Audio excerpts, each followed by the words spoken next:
빌라 한번 보겠어요. 상가는 너무 많이 해가지고, 좀 쉬어야 돼. 상가.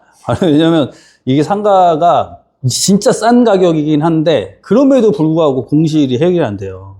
그래서 이 상가는 좀 조심스러워서, 최근에 저도 든 생각이, 주거 중심으로 좀 투자를 해야 되지 않을까라는 생각이 좀 들긴 하더라고요. 저만 그런 줄 알았더니, 제 주변에 계신 분도 그거를 예전부터 그렇게 느끼셔가지고, 그렇게 하시더라고요. 그래서 저는 예전에 주거용에 대한 투자는 되게 하수들이 하는 거다라고 했는데, 지금 와서 생각하니 이게 가장 리스크가 적은 거구나라는 걸 알게 됐죠. 저는 그래서 뭐 아파트 투자할 때 있잖아요. 아파트는 그냥 되게 쉬운 거 뭐 그런 걸 해라고 생각을 했었어요.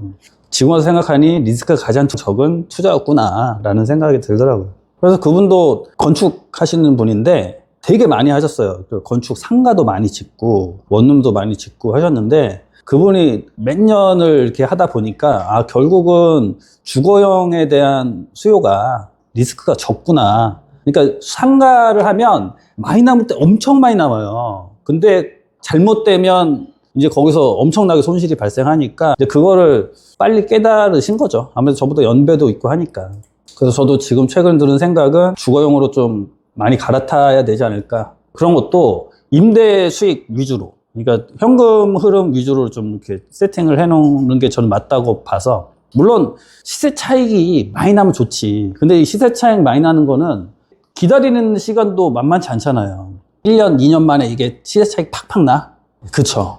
그렇게 나는 경우도 있지. 본인이 운이 좋아서 그런 것도 있고. 아니면 정말 실력자인 경우도 있겠지만, 제가 봤을 때 정말 실력자는 드물지 않을까라는 생각이 듭니다.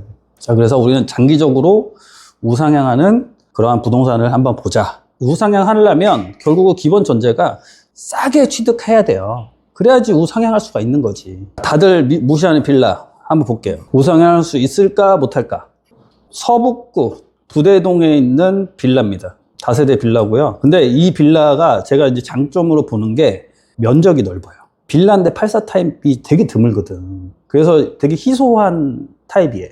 그리고 가격이, 이 정도 가격은 제가 봤을 때는 아주 이제 매력적인 가격까지 떨어졌다.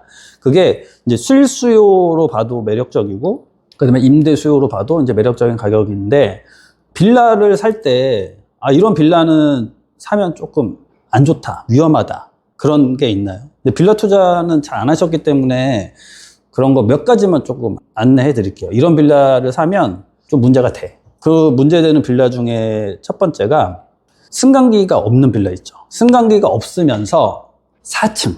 근데 보통 빌라가 이제 다 4층까지 밖에 없으니까. 왜냐면 4층 이상부터, 그러니까 5층부터는 뭐예요? 빌라가 아니에요. 5층 이상부터는 아파트가 되는 거야. 그리고 4층까지인데 총 면적이 660제곱미터를 초과해. 그러면 뭐가 돼요? 그럼 연립주택이 되는 거예요. 빌라가 다세대 주택이 있고 연립주택이 있잖아요. 자, 그래서 첫 번째로 이제 피해야 될 빌라는 4층. 그러니까 엘리베이터 없는데 4층. 이거 피해야 되겠죠. 왜 또 4층을 또 피해야 되냐면, 누수가 났을 때 또 문제가 또 발생해요. 옥상 통해서 누수가 많이 발생하잖아요. 그럴 때 원래는 공동주택이기 때문에 같이 돈 모아서 옥상 방수해야 되잖아요. 근데 저 4층에서 물 새가지고 저 3층, 2층 찾아가가지고 저 방수공사 좀 같이 하시죠. 그럼 뭐라고 그래요? 그렇죠. 전혀 협조가 되지 않아. 결국 혼자 하게 된다고. 근데 제가 말씀드리는 거는 무조건 하지 말아는 아니고, 또 현저하게 싸잖아. 예를 들어서 뭐 3층 대비해서 한 3, 4천 싸. 그러면 방수공사 하고도 남잖아요. 그래서 승강기 없는 4층은 좀 피해라. 자, 그럼 두 번째 좀 피해야 될 거 뭐가 있어요? 또 피해야 될 거. 북향이라든지 이런 것들은 조금 피하는 게 좋습니다. 물론 이제 북향이라고 해도 앞에가 뻥 뚫려가지고 조망이 좀 나오거나 하면 또 그럭저럭 좀 메리트가 있는데, 그게 아니면 이제 그것도 피해야 되겠죠. 그 다음에 누수 말고 그 건물에 또 하자들이 발생해서 경매가 나오는 경우들이 있거든요. 보통 그런 경우가 있을까요? 그 건물의 하자. 우리가 가가지고 발견하기는 좀 쉽지 않지만, 그래도 탐문은 해보는 게 좋아. 그런 게 뭐가 있냐면, 탐문을 통해서 이제 알 수 있는 게, 그 건물에 예를 들어서 뭐 화재가 발생했다던가, 아니면 그 건물에서 어르신이 연세가 많아서 돌아가셨다던가, 이건 좀 되게 큰 하자죠. 그러면은 생각지도 못한 인테리어 비용이 좀 발생할 수도 있거든요. 제가 또 경험자잖아요. 그것 때문에 힘들었어요. 그 조그마한 원룸인데 1,000만 원 깨졌다니까. 자, 그리고 또 뭐가 있을까요? 예를 들어서 뭐 철길 아니면 약간 조금만 지방으로 가면 그 돈사나 뭐 우사 이런 데 있잖아요. 축사들 있는데 아니면 양계장 근처 이런 데들은 또 문제죠. 그 다음에 대중교통이 좀 힘든 데들 있잖아요. 어차피 뭐 지방 같은 경우에 대부분 자차를 이용하시긴 하는데 그럼에도 불구하고 빌라에 거주하시는 분들은 그래도 버스나 그 다음에 전철을 이용하시길 좀 희망하시거든. 근데 그게 너무 거리가 멀면 그것도 좀 쉽지가 않겠죠. 그래서 한 이 정도 빌라를 살 때 이제 주의를 하셔야 되는 거고, 그러면 어떤 빌라를 사야 되냐? 어떤 빌라를 사야 될까요? 싸고 좋은 건 없어요. 싸면 싼 이유가 있는 거지. 아니, 근데 물론 A급 말고 한 B급 정도를 이제 C급이나 D급 정도 가격대에 사면 되는 거죠. 그죠? 그게 바로 경매인 거지. 그래서 일단은 빌라를 살 때 우리가 좀 봐야 될 거, 좀 좋은 거는 무조건 역이 가깝다거나 아니면 버스 정류장이 가깝다거나 아니면 마트가 좀 가깝다거나 그런 입지를 좀 보는 게 좋겠죠. 그 다음에 천안, 아산 이쪽을 생각했을 때는 만약에 지금은 역은 어쨌거나 지금 결정이 된 거니까 신규로 생기는 역이 있을까요? 신규로 생기는 역? 이건 뭐 이미 다 아는 건데 라고 버릴 건 아니야. 그래서 제가 봤을 때는 GTX C노선 천안역이라든지 아니면 부성역. 근데 부성역 인근에는 지금 다 신규 주택밖에 없잖아요. 그러면 뭐 또 여기 생기는 데가 뭐 있어? 뭐 청수역이라든지 뭐 이런 데를 미리 한번 좀 보는 것도 괜찮긴 하다고 볼 수 있고요. 그 다음에는 이거는 이제 이런 도심에 있는 빌라를 볼 때 똑같은 빌라 같이 생겼지만 그 대지 지분이 다 다르잖아요. 근데 지금은 재개발할 때 대지 지분이 넓은 게 좋다가 지금은 많지는 않거든요. 왜냐면 이게 그 지분제랑 도급제랑 예전에는 대부분 뭘로 했었어요? 지분제로 많이 하다 보니까 대지 지분이 크면 재개발할 때 내가 분담금을 또 훨씬 적게 내는 그런 경우가 있었거든. 근데 지금은 지분제가 아니라 대부분 이제 도급제로 많이 하다 보니까 대지 지분이 커봐야 뭐 좋은 거 없다 이런 것도 있지만 앞으로 그거는 어떻게 바뀔지 모르거든요. 앞으로 어떻게 바뀔지 모르잖아. 그래서 그런 대지 지분이 넓은 게 좀 좋고, 그 다음에 빌라 같은 경우를 볼 때는 이런 경매로 볼 때 무조건 신축을 보는 게 좋습니다. 그러니까 신축이라고 하면 우리 2, 3년 차, 3, 4년 차 이런 게 아니라 이런 빌라의 신축은 10년 안쪽이면 신축이라고 보시면 돼. 자, 이건 볼까요, 그러면? 몇 년? 얘는 2018년도 사용 승인 났네요. 그럼 이 정도면 신축이라고 보시면 돼. 그래서 괜찮죠. 자, 그 다음에 전세가율이 좀 괜찮은 애들. 그 전세가율이 괜찮다는 말은 임대 수요가 되게 좋다는 말이고 그 주변에 수요가 좀 많이 있다라는 거야. 그러니까 직장 수요, 대학가 수요 이런 것들. 그러니까 가보시면 안서동이나 이런 뭐 대학교, 병원 이 근처에 있는 데 가보면 전세가가 생각보다 되게 높아요. 그런 데들은 이미 수요가 많기 때문에 좋다고 보시면 될 것 같고, 다음은 아파트 대비해가지고 빌라 가격이 현저하게 떨어진 데들이 있어요. 그 이유 중에 하나는 뭐냐면 아파트 가격이 최근에 많이 오른 거야. 그 예가 바로 서울이에요. 서울에 아파트 가격이 엄청 최근에 많이 올랐잖아요. 그러다 보니까 빌라 가격이 지금 최근에 보면 가성비가 엄청 좋은 거지. 그래서 지금 빌라 가격이 오르고 있다라는 얘기 많이 들어보셨나요? 서울에 빌라 많이 오르고 있다? 지금 최근에 보니까 서울 송파구의 빌라 매매 거래가 역대급 매매 거래를 하고 있대요. 그 말은 뭐다? 이제 어차피 거주하는 거는 사정이 살아야 되는데 아파트는 못 사고, 그러면 내가 이 지역, 송파라는 지역에 살고 싶어. 그럼 결국 대체재가 빌라밖에 없잖아요. 그렇기 때문에 단독주택은 없으니까 단독주택은 너무 비싸잖아. 그래서 빌라가 대체재로서 그렇게 된다. 그렇게 보시면 돼. 그 다음에 하나가 또 뭐가 있냐면 이런 거. 저는 이거 괜찮다고 봐. 지금 보면 부대동이라는 이 동네가 어때요? 부대동이라는 동네. 이게 전원주택밖에 없잖아요. 여기 가보면. 이게 다 전원주택이잖아. 전원주택이라는 말은 말이 좋아 전원주택이지 주변에 인프라가 없다라는 말이에요. 학교 없지. 학교 있어 여기? 여기 초등학교 가려면 어떻게 가야 돼? 못 가. 여기 초등학생 자녀를 둔 집은 여기 이사를 못 해요. 아니면 애가 유치원이었다가 애 초등학교 들어갈 때쯤 나와야 돼. 그죠? 근데 앞으로 여기 초등학교가 생겨요. 어디 생겨? 왜 생겨? 에? 아파트가 여기 들어와? 요 밑에 안터지구라고 있어요. 부대 안터지구. 제가 다 올려드리잖아요, 이거. 부대 안터지구. 24년도 8월 달에 올려드렸네. 알고 계셨죠? 알고 있는데 말 안 하는 거지. 아, 그죠? 예. 여기에 4,300세대 규모의 도시개발 사업이 지금 추진 중이에요. 부대지구 도시개발. 2024년도에 전략환경영향평가를 진행했고요. 위치가 어디가 되냐? 위치가 여기에 이렇게 돼. 사업 대상지가 여기야. 이렇게. 지금 경매가 나온 빌라는 여기 있는 거예요, 여기. 바로 이쪽에. 자, 그러면 이게 어떻게 되냐? 이렇게 돼요. 자, 유치원 1개, 초등학교 1개. 초등학교가 들어와, 여기에. 초등학교 어디 들어와요? 여기 초등학교, 여기 들어와. 경매 나온 빌라는 여기. 그러면 앞으로 여기가 지금 계획은 29년도인데 9년도 뭐 빠르면 할 수도 있어요. 근데 조금 지연은 되겠지. 그래 봐야 뭐 한 2, 3년 정도 지연 되겠죠. 아니면 뭐 경기가 진짜 완전히 바닥 꼬꾸라졌어. 그러면 뭐 추진 안 될 수도 있겠지만 결국은 시간이 문제지 되긴 된다. 자, 그러면 여기 초등학교 생겨. 그러면 여기서 애 초등학교 보내려면 이렇게 오면 되죠. 물론 여기에 길 없겠어요. 공동주택 중간에. 그럼 여기서 여기 가면 걸어서 애들 걸음으로도 10분도 안 걸려요. 그럼 오히려 여기 사는 공동주택 아파트 사는 여기에서 걸어가는 애보다 여기서 더 가까워. 그러니까 입지가 상당히 좋아지는 거지. 지금은 아까 제가 말씀드렸지만 지금 말이 좋아 전원주택이지 주변에 편의점 하나 없잖아요. 그리고 여기도 아마 제가 시키면은 쿠팡 롯데 배송 안 올걸? 네. 쓱 배송 안 올걸? 근데 앞으로는 이렇게 된다. 그러면은 위치가 지금 봤을 때는 아유 뭐 다 논바닥밖에 없는데 이렇게 생각하겠지만 앞으로의 5년, 10년 뒤를 보자는 거지. 그렇게 따지면 또 이제 괜찮잖아요. 그죠? 또 얘가 4개나 나왔단 말이야. 4개 나왔을 때는 어떤 장점이 있어요? 최저가로 4개 다 쓰면 4개 중에 하나 정도는 가능성이 있단 말이야. 최저가로 받을. 근데 만약에 그럴 수 있지. 최저가 썼는데 4개 다 받아. 자, 4개 다 받을 수 있나 없나 한번 보자고요. 자, 보니까 여기에 지금 2번 물건을 보니까 여기 임차인이 계시네요. 보증금 3천에 월 60이야. 이 정도면 어때요? 보증금 3천에 60. 최저가 9,400. 괜찮아요? 얘가 지금 9,400이니까 제가 만약에 입찰 한다고 하면 1억 조금 넘게. 네, 1억 조금 넘게. 한 1억 한 280만 원 정도? 어때요?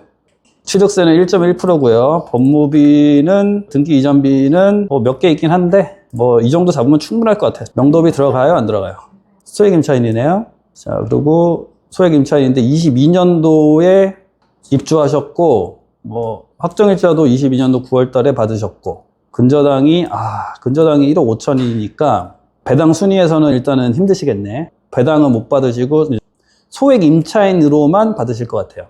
그럼 소액임차인이 2018년 기준으로 소액임차인이 얼마냐? 2018년 기준으로 6월 달이니까 9월 여기네요. 그러면 5천만 원 이하는 1,700만 원까지 받네. 1,700. 그러니까 3천만 원 중에 1,700 최우선 변제금으로 받으시는 거고 나머지는 못 받겠지만 1,700이라도 받으려면 낙찰자의 인감증명서가 첨부된 명도 확인서가 있어야 된다. 그래서 명도비는 난 너무 마음이 약해. 그러면 조금 주시면 돼. 제 생각에 30? 뭐 이 정도면 뭐 30이면 안 줘도 되는데 그래도 낙찰사로서의 아량? 뭐 이 정도. 대출 80% 돼요, 안 돼요? 된다고 보시면 돼. 제가 말씀드렸잖아요. 사업자 대출로 하면 된다고. 네. 임대사업자 내면서 하면 되니까. 근데 이것도 불안한데 이거 3천 받으면 이것도 수익률 안 나오는 이상하게 나오는데 임대보증금 얼마에서 지금 3천에 60이었죠. 그러면 이상하게 나오죠. 마이너스 막 이렇게 나오죠. 그 이유는 뭐냐면 일단은 내가 낙찰 받으면 어떻게 돼? 낙찰 받고 명도한 다음에 3천에 60에 임대차를 맞추면 내 돈이 나가는 게 아니라 이제 돈이 또 들어와. 한 690만 원 정도가 들어와. 그렇기 때문에 이런 이상한 일이 발생하는 거죠. 너무 이상하니까 임대 보증금 2천에 3천 주고 들어오는 사람도 많지는 않거든요. 한 2천에 한 65 정도만 받자고. 됐다. 이렇게 됐죠, 그러면 실투자 금액이 이제 300. 300이면 여행 한 번 안 갔다 오면 돼. 골프 한 번 안 치면 돼. 그죠? 그러면 300만 원 투자해서 연 400만 원씩 버는 거지. 그러면 수익률이 135%야. 무조건 이번에 받아야겠네. 엘베가 있냐? 이제 도면, 이제 전체 도면이 나왔죠. 그럼 여기에 박스, 이게 보이죠? 네, 박스. 요게 엘베입니다. 네. 그러니까 이것도 희미하잖아. 그러면 세움터 가가지고 이것도 경매 나온 거 이건 세대도면을 띄는 게 아니라 이제 배치도를 떼야 돼요. 그러면 여기 배치도 자세하게 좀 나오거든요. 아니 뭐 현장 가보면 되지. 뭐 그리고 이게 지은 지도 얼마 안 돼서 깨끗해요. 너무 좋지. 깨끗하잖아. 근데 얘가 이제 단점이 하나가 있는데 단점이 그 동그란 뚱땡이 LPG가 있어요. LPG가 좀 단점이야. 만약에 이게 도시가스가 들어왔죠? 이거 5만 원 더, 5만 원이 뭐야? 한 10만 원도 더 받을 수 있어. 왜 그러냐면 이게 LPG 있는 집에 살아보면 알아. 도시가스 대비해서 2배에서 많게는 한 3배 정도까지 나와요. 가스 요금이. 생각보다 많이 나와. 근데 제가 아까 이제 말씀드린 도시개발 사업이 됐다. 그러면 여기까지는 어차피 다 들어올 거 아니야. 도시가스가. 그럼 여기서 요만큼 들어가는 거죠? 이 정도는 다 해준다고. 이 정도까지는 부담금 좀 내고 하면 돼. 그럼 그때 되면 도시가스 이제 LPG에서 도시가스 들어와? 그러면 어떻게 돼? 물론 비용은 좀 들어가겠지만 임대료는 조금 더 받을 수 있다. 좋죠. 이렇게 또 말씀드리면. 다주택자가 취득할 때 문제는 없나요? 다주택자가 만약에 이걸 한다. 다주택자는 어차피 내가 다주택자에 지금 현재 그리고 나는 이거 해결을 못 하겠어. 다주택을. 그러면 제가 말씀드려요. 그냥 다주택으로 가셔라. 그냥 계속 쭉. 근데 그게 아니라 내가 한 3채 정도 돼. 근데 3채 중에 한 채가 너무 많이 올랐어. 한 5억 올랐어. 그러면 어떻게? 이런 게 이제 문제예요. 그때 2채를 일단 정리하고 마지막으로 그 많이 오른 거를 비과세를 최대한 받을 수 있을 만큼 받고 그 다음부터 다시 또 주택을 취득을 해야지. 비싼 거를 만약에 안 팔 거다. 나 이거 쭉 가져갈 거다. 나 애들한테 줄 거다 이거. 그러면 그쵸. 신경 쓸 필요 없죠. 그리고 이제 예를 들어서 목표한 게 있을 거 아니야. 목표가 언제? 그치. 이거 들어올 때까지잖아. 우리의 목표는. 자, 이거 들어오나서 이제 예를 들어서 내가 한 1억에 받았는데 이거 한 1억 5천에 팔았어. 팔 수 있잖아요. 그때 돼가지고 입지가 그러면 엄청 좋아지는 거니까. 그때 팔았어? 그럼 어떻게 돼? 그때 일단 파는 건 다 팔고 그 다음에 지금 남겨진 거는 더 오를 거 아니야. 지금 한 시대 차이 5억 났는데 그때 되면 한 10억 날 수도 있잖아. 그럼 그때 나머지 거 다 정리하고 그러니까 양도 차익이 적은 거부터 정리하고 지금 그때 돼서 제일 큰 거, 제일 양도 차익이 큰 거 그 한 채만 비과세 혜택을 어느 정도 받으면서 정리를 이제 하면 되는 거죠. 양도 차손이랑 같이 팔아도 괜찮죠? 그것도 괜찮고요. 그러니까 양도 차익과 양도 차손을 이렇게 합치는 것도 괜찮고 부동산이 많은 분들은 가끔씩 투자하다 보면 잘못 투자하는 애들이 있거든. 그럼 그거랑 그 당해에 합쳐서 팔면 또 양도세가 또 주는 효과가 또 있죠. 근데 이거 보다 보니까 이게 또 있네. 여기 있어요. 아까 입지가 좋아진다고 했잖아요. 이게 길이 있네. 이게 길이 있어. 이 길이 뭐냐면 이렇게 보잖아요. 아까 경매 나온 데가 여기잖아요. 여기서 경부고속도로는 엄청 가깝잖아. 근데 여기서 천안IC 가려면 어떻게 해야 돼? 이렇게 해가지고 이렇게 가야 되잖아요. 근데 앞으로는 여기가 이렇게 보시면 됩니다. 이걸 보시면 돼. 여기 보시면 아까 이거 사업 대상지죠. 그리고 지금 빌라가 경매 나온 데가 여기예요. 근데 얘가 어떻게 되냐면 북측으로 연결도로가 이렇게 개설이 됩니다. 이 길이 바로 망향휴게소까지 가요. 그래서 망향휴게소에 하이패스 IC가 생기거든요. 그거랑 또 연결이 돼. 그러면 여기서부터 어떻게 길이 가냐면 여기 이렇게 돌아. 여기로 가. 여기서 아까 이렇게 연결되죠. 그래서 여기 늘 푸른 동해 아파트 있죠? 이쪽으로 가요. 그 다음에 하이패스 IC까지 가면 거리가 2.6km. 9분이라는 건 자전거 타고 9분. 네. 차로는 넉넉하게 3분 정도 잡으시면 될 것 같아요. 그러면 3분 안에 바로 또 경부고속도로까지 탈 수 있으니 입지가 얼마나 좋아지는 거야. 그러니까 좋은 거라고. 제가 이거 유튜브는 우리 수강생분들을 위해서 유튜브는 2월 25일 날 올릴게요. 2월 25일 날. 됐죠? 예. 네. 근데 이래 놓고 내가 늦게 올렸는데 막 한 7, 8명 입찰하면 그건 할 말이 없어. 근데 만약에 내가 그 전에 올리면 그래도 요즘에 구독자가 조금 늘었거든. 그러면 더 많이 늘 수 있단 말이야. 됐죠? 그래서 참, 네. 2, 3층이 비슷하냐? 네, 그렇게 보시면 돼요. 그러니까 2층이나 3층이나 4층이나 다 비슷비슷한데 우리 4층은 그래도 아까 제가 말씀드렸듯이 누수도 가능성이 있으니까 4층은 좀 피하자. 그래서 2층, 3층. 여기 1층 있는데 1층도 웬만하면 피하면 좋은데 8,500만 원밖에 안 하잖아. 또 가격이 또 싸잖아. 물론 얘는 면적이 좀 작아요. 면적이 아까는 8,4였죠. 근데 얘는 7, 8이야. 그래서 조금 작아. 한 두세 평 정도 작으니까 또 그거 감안해야겠지. 근데 두세 평 작은데 임대가는 똑같네. 3천에 60. 그래서 얘들이 보면 얘도 지금 임차인 있고 임차인 있고. 자, 3번 물건 보자. 3번 물건도 임차인 있고. 얘는 2천에 55네요. 2천에 55. 얘도 면적이 조금 작아. 자, 그러면 4번 물건도 임차인이 1,000에 50. 왜 1,000에 50밖에 못 받았지? 아, 경매 등기 후 전입신고. 싸게 임대차를 줬나? 경매 낙찰자 나타날 때까지만 살아라? 좋네요. 어쨌거나. 얘도. 그러니까 어쨌거나 4개 다 임차인이 있기 때문에, 그리고 소액 임차인들이 거주하고 있어. 그래서 그 명도에 대한 부담도 좀 적고. 제가 봤을 때는 제가 이 정도면 참 괜찮은 빌라라고 생각이 됩니다. 임대사업자는 몇 년짜리를 해야 돼요? 아, 그거는 예전에는 임대사업자 단기, 장기 이런 게 있었잖아요. 근데 지금 신규로 등록하는 거는 별 의미가 없어. 있긴 있어. 그러니까 또 임대사업자라고 하면 어떤 거 생각해요? 지자체 등록하는 거 생각하잖아요. 근데 지금 제가 말씀드린 임대사업자는 그냥 세무서 등록하는 것만 말씀을 드리는 거예요. 그렇죠. 대출을 위해서.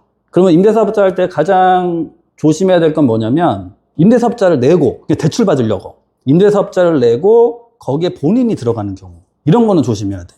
지금 이제 가계대출이 막히니까, 그리고 DSR 때문에 자기 소득 대비해서 더 받고 싶은데 못 받잖아. 그럴 때 임대사업자나 매매사업자를 내고 그 다음에 대출을 받고 어떻게 거기 본인이 전입을 해버린단 말이야. 들어가서 살아. 그런 게 문제가 돼. 만약에 들어가 살게 되면 어떻게 돼요? 대출, 그쵸, 대출 회수돼. 그래서 조심해야 돼요. 끝까지 시청해 주셔서 감사드립니다. 부동산 경매 투자에 도움이 되셨다면 좋아요 부탁드리고, 앞으로도 이와 같은 영상의 시청을 희망하시면 구독 부탁드립니다.